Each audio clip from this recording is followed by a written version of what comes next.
हरे कृष्णा, राधे राधे। तो फ्रेंड्स, आज हम बात करेंगे कार्तिक मास में अगर महिलाओं को पीरियड्स आ जाए तो वो अपनी पूजा सेवा नियम कैसे कंप्लीट करें। तो सबसे पहले तो देखिए, ये है करवा चौथ के अगले दिन की सुबह, और करवा चौथ की रात में बहुत लेट हो गया था सोने के लिए सभी को।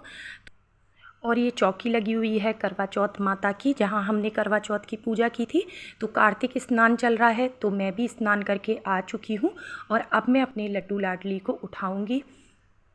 तो तुलसी पूजा, सूर्य देवता को जल देना, ये पूजाएं मेरी हो गई हैं। और यहाँ पे देखिए हमारे लड्डू लाडली उठ चुके हैं, और अब मैं इनके बिस्तर समेट दूंगी पहले। और फिर देखिए, जो भी इनकी रात की ज्वेलरी थी और जो इन्होंने वस्त्र पहने थे करवा चौथ पे, तो वो भी मुझे अभी संभाल के रखने हैं।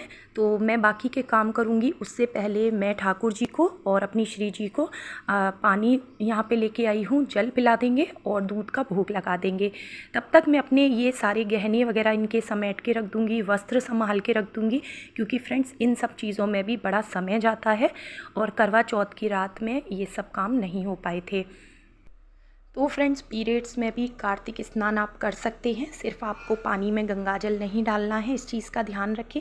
और बाकी की सेवाएं आपको कैसे करनी है वो मैं अभी आपको आगे इस वीडियो में बताने वाली हूँ, तो वीडियो को पूरा देखना। तो देखिए, यहाँ से मैंने सारा सामान समेट दिया और लाडो का श्रृंगार कर दिया है। तो जो करवा चौथ पे नथ पहनी थी वही पहनी है आज भी लाडो ने, और ये हमारे कान्हा जी का श्रृंगार हो गया है। तो हल्के फुल्के वस्त्र पहनाए हैं मैंने। और ये हमारे छोटे लड्डू सेम प्रॉब्लम हो गई, ठीक है, लेडीज़ वाली। अब मैं भी 4 से 5 दिन इन्हें कोई सेवा इस तरह की नहीं दे पाऊँगी। अब आगे की चीज़ें हमें कैसे करनी है, तो देखिए, आपके भी घर में लड्डू गोपाल होंगे या अन्य देवी देवता होंगे, तो आप भी उन्हें शारीरिक सेवा कुछ भी नहीं देंगे। आपके घर में जैसे कोई अन्य लोग हैं, आपके हस्बैंड हैं, आपकी फैमिली में कोई और है, या आपके घर के बच्चे हैं, आप उनसे जो है ठाकुर जी का भोग लगवाएं और साथ ही वहाँ पे धूप दीप जलवाएं। तो मेरे लिए सबसे खुशी की बात ये रही कि देखिए, मेरी करवा चौथ अच्छे से हो गई। जो मैंने ठाकुर ठाकुराइन के लिए सारी चीज़ें प्लान की थी वो अच्छे से हो गया। लेकिन क्योंकि ये सब चीज़ें भी होना नेचुरल है, इसमें भी हम कुछ नहीं कर सकते, लेकिन पूरा श्रृंगार, भोग सेवा, ये सारी चीज़ें मैं ही करती हूँ। अगर त्यौहार पे मुझे ऐसी कोई प्रॉब्लम होती तो इनका कुछ भी नहीं हो पाता, लेकिन इन्होंने अपना त्यौहार बहुत अच्छे से करा लिया। अब 4 से 5 दिन मैं इनको अपने हाथ से कोई सेवा नहीं दूंगी। तो फ्रेंड्स, उसके बाद मैंने इनकी कोई भी पूजा सेवा नहीं की, और दूर बैठ के जो भी मैं नाम जाप करती हूँ वो मैंने किया। तो सुबह में तो मेरे हस्बैंड इनको दही और जलेबी का भोग लगा गए थे, लेकिन जो है शाम के समय जब मेरा बेटा ट्यूशन से आया, तब मैंने उससे बोला हाथ पैर धो के आओ और मंदिर में आके दिए जलाओ, क्योंकि दीपदान का नियम ले रखा है। और वैसे भी कभी भी घर के मंदिर को उपवास नहीं रखाना चाहिए, मतलब सुबह ना हो सके तो कम से कम शाम के समय एक दीपक मंदिर में ज़रूर जलना चाहिए। तो ये काम मेरा बेटा कर रहा है, और ऐसे ही आपको घर में किसी से भी आप कराएं। घर में कोई नहीं है तो आपके अड़ोसी पड़ोसी कोई तो होंगे, नेबर होंगे, रेंट पे कोई रहता हो, आप उनसे भी बोल सकते हैं कि एक दीपक केवल वो आके जला दें अपने हाथ से भगवान के सामने, ठीक है। तो ऐसे में जो कोई भी दीपक जलाता है उसे बहुत ही ज़्यादा पुण्य मिलता है। तो आप अपने फ्रेंड सर्कल में, अपने आसपास में ऐसे लोगों को मतलब निगाह में रखें। जब उनको ज़रूरत हो तो आप उनके काम आ जाएं, और जब आपको ज़रूरत पड़े तो वो आपके यहाँ की पूजा कर दें। कुछ नहीं कराना है, सिर्फ धूप दीप जलवा के थोड़ा घंटी बजवा दें घर में, इतना काफ़ी है। अच्छा, कई बार ऐसा होता है कि हम माँओं के मन में ये रहता है कि हमारे बच्चे अच्छे से नहीं कर पाएंगे। तो देखिए, जैसे हम करते हैं ना पूजा पाठ, वैसे तो हमारे घर की पूजा पाठ कोई कर ही नहीं सकता, लेकिन फिर भी आपको केवल दीप जलवाना है, धूप जलवानी है, तो दूर बैठ के आप उन्हें बताते रहें, ठीक है, लेकिन उन्हें करने दें। इससे वो सीखेंगे भी करना, और जो आपका नियम है दीपदान का वो भी हो जाएगा। तो फ्रेंड्स, ऐसा सोच के चलिए कि हम भी तो कभी बच्चे थे ना, हमने भी सीखा होगा, तभी आज हम इतने अच्छे से कर पा रहे हैं।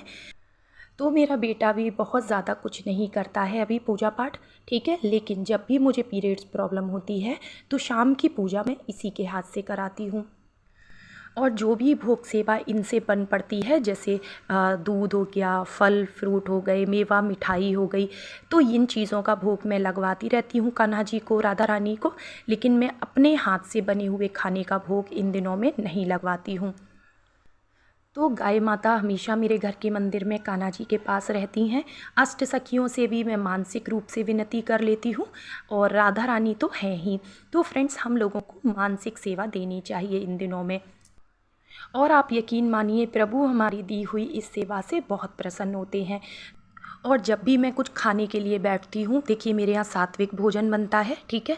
तो जब भी मैं कोई भी चीज़ खाने बैठती हूँ तो बिल्कुल मानसिक रूप से ठाकुर जी से विनती करती हूँ कि लाला, अगर आपको मंजूर हो तो पहले आप ग्रहण कर लो, उसके बाद मैं प्रसादी पालूँगी।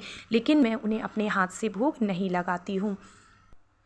तो क्योंकि फ्रेंड्स 3 से 4 दिन महिलाओं के लिए बहुत ही अशुद्धि वाले होते हैं, इन दिनों में हमें कोई भी विग्रह सेवा नहीं देनी चाहिए। और अगर आपके घर में कोई है ही नहीं दीपदान करने के लिए, तो फिर आप मानसिक रूप से दीपदान करें, जहाँ जहाँ भी आपने नियम ले रखा है। और जो भी आपने पाठ करने का नियम लिया है, जैसे कि आप कार्तिक महात्म्य में कार्तिक की कहानी आप पढ़ते हैं, तो उस पुस्तक को भी आपको हाथ नहीं लगाना है। क्योंकि देखिए, जो भी हमारे शास्त्र हैं, ग्रंथ हैं, इनमें साक्षात भगवान वास करते हैं, ठीक है। तो आप उनको भी हाथ ना लगाएं, या तो आप किसी और से पढ़ा लें, ठीक है। नहीं तो देखिए, सबके हाथ में मोबाइल होते हैं आजकल, यूट्यूब से आप सुन सकते हैं। तो फ्रेंड्स, कोई भी पूजा पाठ हमें शास्त्र विधि अनुसार और जो भी नियम बताए गए हैं उसी विधि से करनी चाहिए, तभी उसका हमें पूर्ण फल प्राप्त होता है। अब देखिए, यहाँ पे मेरा बेटा मुझे 5वां अध्याय जो कार्तिक महात्म्य का है, अब वो पढ़ के सुना रहा है। क्योंकि इस समय मैं नहीं पढ़ सकती हूँ, आपको मैंने जैसे कि बताया। और मान लीजिए कभी ये बिज़ी हैं अपनी पढ़ाई में या किसी और काम में, तो फिर मैं यूट्यूब से सुन लेती हूँ। और ऐसे ही आप करें। अगर आपके यहाँ कोई ऐसा नहीं है पढ़ने वाला या दीपदान करने वाला, तो लड़ झगड़ के, घर में क्लेश करके प्रभु के प्रति आप कोई सेवा ना दिलाएं, ठीक है। तो आप ऐसा बिल्कुल ना सोचें कि आपका दीपदान रह जाएगा, छूट जाएगा। आप क्या करेंगे कि पूरे कार्तिक महीने के 30 दिन के हिसाब से 60 बाती आप बना के महीने के लास्ट में, यानी कि जो कार्तिक पूर्णिमा आएगी उस दिन आप जला सकते हैं। या फिर पूरी साल के हिसाब से भी 365 बाती का दीपदान भी आप कर सकते हैं। और या फिर जितने दीपक आपके छूटे हैं, ठीक है, उतने दीपक जो अंतिम 5 दिन आएंगे ना कार्तिक के, आप तब भी एक साथ जला सकते हैं। क्योंकि कार्तिक मास के अंतिम 5 दिन बहुत ही ज़्यादा महत्वपूर्ण होते हैं। जिन लोगों ने पूरे कार्तिक का अगर कोई नियम नहीं भी लिया है, तो वो अंतिम 5 दिनों में भी इस पूरे महीने का फल प्राप्त कर सकते हैं। तो फ्रेंड्स, उम्मीद करती हूँ आज की वीडियो में दी गई जानकारी आपको पसंद आई होगी। वीडियो अच्छा लगा हो तो लाइक शेयर कमेंट ज़रूर करना। मिलती हूँ नेक्स्ट वीडियो में। राधे राधे।